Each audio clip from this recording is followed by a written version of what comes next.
करेगा। जो बुलडोजर से हुकूमत कर रहे हैं, इंशाअल्लाह ताला तुम्हें शिकस्त भी होगी तो बुलडोजर की तरह तुमको शिकस्त होगी।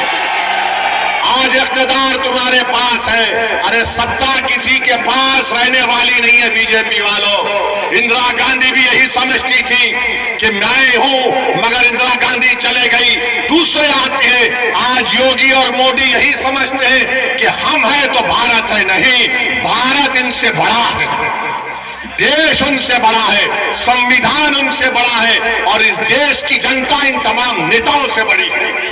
मेरे अजीज दोस्तों और बुजुर्गों, मैं आपसे फिर से अपील कर रहा हूं कि आप मजलिस इत्तेहादुल मुस्लिमीन का साथ दीजिए। आप जानते हैं कि बुढ़ाना में नबी करीम सल्लल्लाहु अलैहि वसल्लम के शान में किसी ने अनाप शनाप बकने की कोशिश की तो क्या कोई लाल टोपी पहनने वाला गया था?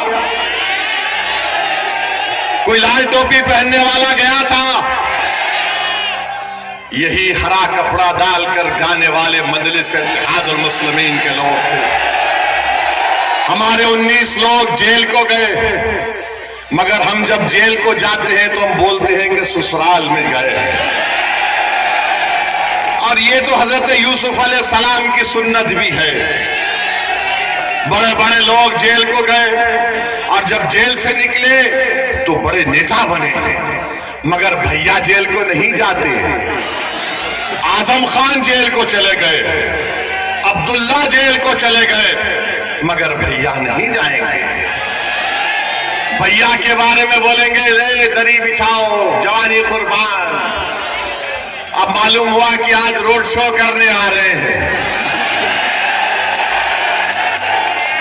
अखिलेश, आपने गलत टाइम लिया यहां पर आने का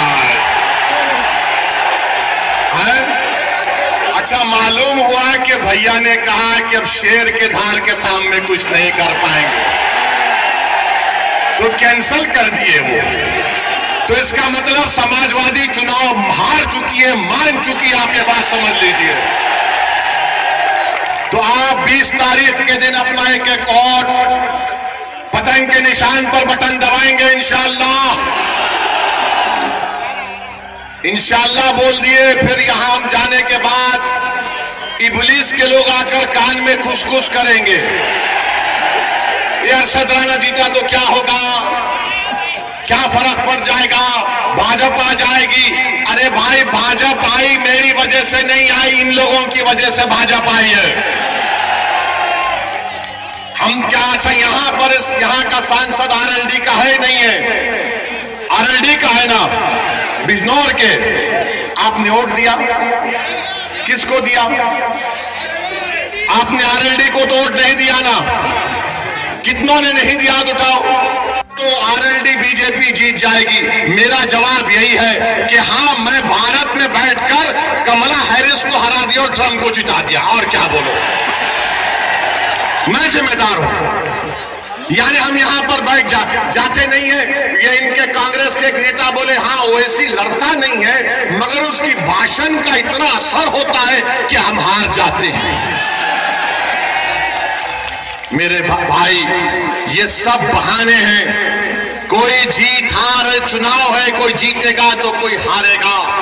आपसे हम अपील करने आए हैं कि मुत्तहिदा तौर पर 20 तारीख के दिन आप लोग अपना एक एक वोट का इस्तेमाल करिए, पतंग के निशान पर बटन दबाइए, उत्तर प्रदेश में मजलिस इत्तेहादुल मुस्लिमीन को मजबूत करिए।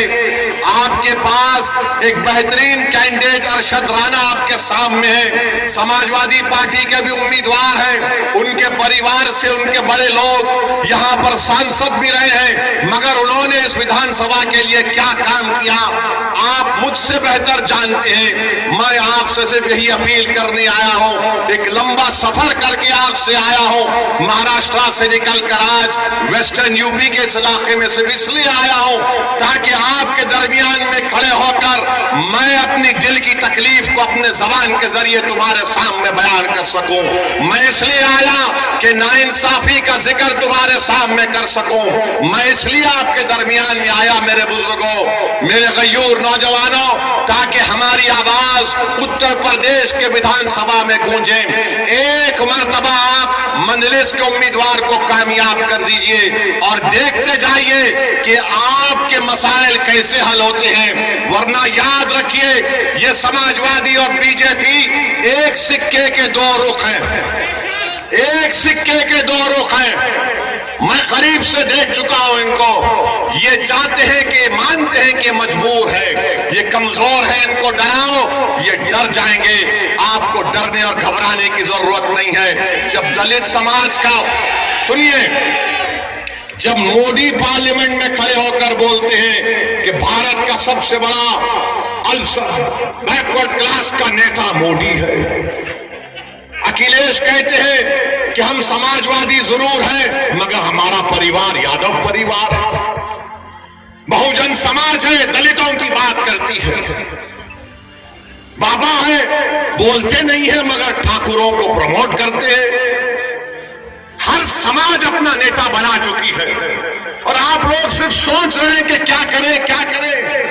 अरे करना कुछ भी नहीं है, उनको देखो, अपने अरशद को कामयाब करो और कुछ भी करना नहीं है। वो ये बोल रहे हैं कि देखिए, सुनिए सुनिए सुनिए, कुंदरकी में जो बीजेपी के उम्मीदवार हैं वो बोल रहे हैं कि जुमे का दिन बड़ा मुबारक दिन है और हमारे मुसलमान भाई नमाज पढ़ने नहीं गए, मेरे जुलूस में आ गए। वो बोल रहे हैं कि देखिए ऐसा है, इस्लाम में सलाम है। अरे बाबा, तुम ये बात जाके तुम्हारे मुख्यमंत्री को बोलो ना,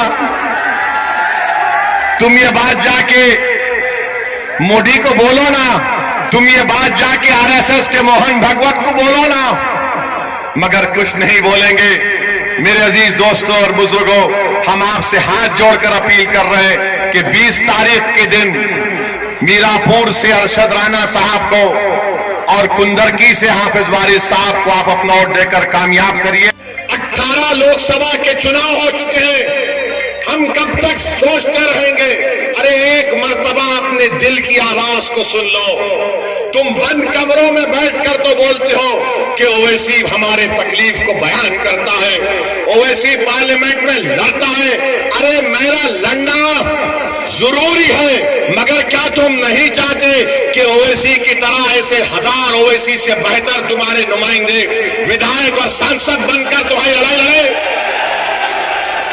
ये आपको फैसला करना है 20 तारीख को। बस यही चंद गुजारिशात मुझे आप तक कहना था। मैं यहां पर आया हूं, आपका बेहद शुक्रिया। मैं आखिर में कुंदरकी की आवाज, बड़े ताकतवर उम्मीदवार है, स्ट्रांग उम्मीदवार है रवि गौतम, वो भी लड़ रहे हैं।